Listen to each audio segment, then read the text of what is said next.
Hello students, स्वागत है आप सभी का हमारे यूट्यूब चैनल पर जिसका नाम है सौरभ क्लासेस। आज मैं राजनीति विज्ञान से काफ़ी महत्वपूर्ण विषय जनहित याचिका, जिसको हम लोग पब्लिक लिटिगेशन भी कहते हैं, इस विषय को लेकर उपस्थित हुआ हूं इसके सिद्धांतों के साथ। तो चलिए बिना समय गंवाए हम अपने इस विषय को प्रारंभ करते हैं। भारतीय न्यायिक व्यवस्था में जनहित याचिका अर्थात PIL का काफ़ी महत्वपूर्ण स्थान है। प्रारंभ में संविधान द्वारा व्यक्ति अपने मौलिक अधिकारों के हनन होने पर संवैधानिक उपचार हेतु न्यायालय जाता था, लेकिन 1980 के दशक में न्यायमूर्ति कृष्ण अय्यर तथा भगवती ने न्यायिक सक्रियता के अंतर्गत PIL की अवधारणा प्रतिपादित किया। जनहित याचिका के अंतर्गत कोई भी जनभावना वाला व्यक्ति या सामाजिक संगठन किसी भी व्यक्ति या व्यक्तियों के समूह के अधिकार दिलाने के लिए न्यायालय जा सकता है, अगर वे व्यक्ति या समूह निर्धनता, अज्ञानता अथवा किसी अन्य कारणों से न्यायालय नहीं जा पाते हैं। इस प्रकार PIL में एक व्यक्ति अपनी पर्याप्त रुचि के बल पर ही अन्य व्यक्तियों के अधिकार दिलाने अथवा आम शिकायतें दूर करने के लिए न्यायालय जा सकता है।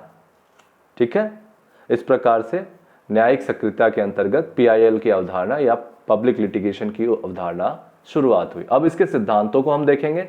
तो इसका पहला सिद्धांत है कि सर्वोच्च न्यायालय संविधान के अनुच्छेद 32 एवं 226 के अंतर्गत प्रदत्त शक्तियों का उपभोग करते हुए ऐसे लोगों के कल्याण में रुचि लेने वाले किसी भी व्यक्ति की याचिका को स्वीकार कर सकता है जो समाज के कमजोर वर्गों से है और इस स्थिति में नहीं है कि स्वयं अदालत की शरण में जा सके। न्यायालय ऐसे लोगों के मूल अधिकारों के संरक्षण के लिए संवैधानिक रूप से बाध्य है, इसलिए वह राज्य को अपनी संवैधानिक जिम्मेदारियों को पूरा करने के लिए निर्देशित करता है।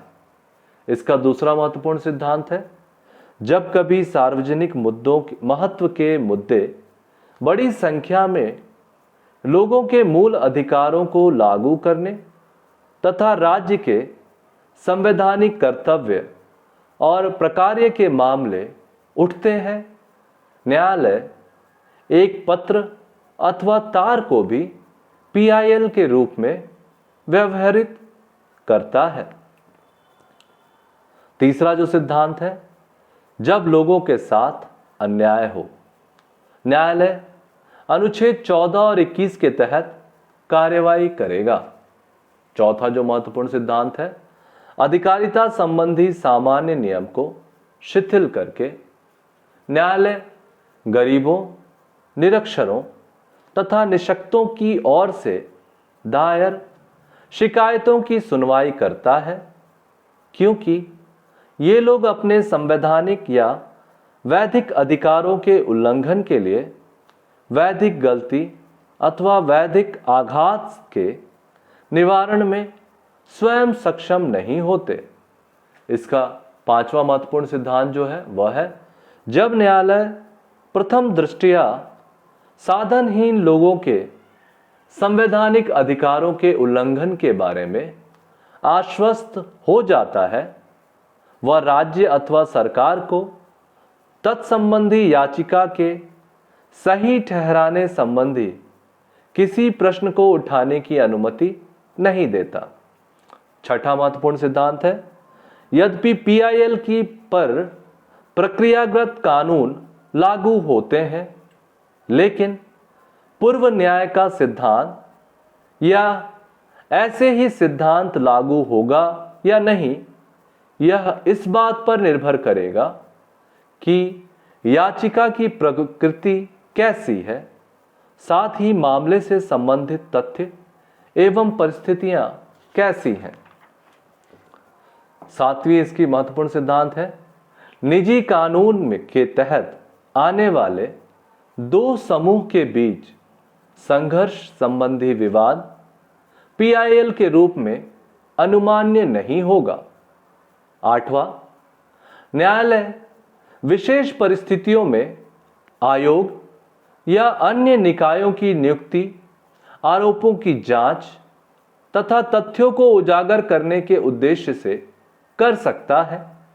नौवां, न्यायालय साधारणतया नीति बनाने की सीमा तक अतिक्रमण नहीं करेगा।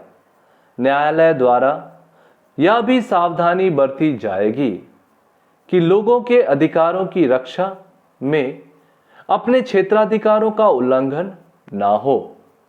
और 10वां है, साधारणतया उच्च न्यायालय को ऐसी याचिका को पीआईएल के रूप में स्वीकार नहीं करना चाहिए जिसमें किसी विधि या वैधिक भूमिका का प्रश्न उठाए गए हो। इस तरह से जनहित याचिका विषय यहां समाप्त होता है। धन्यवाद।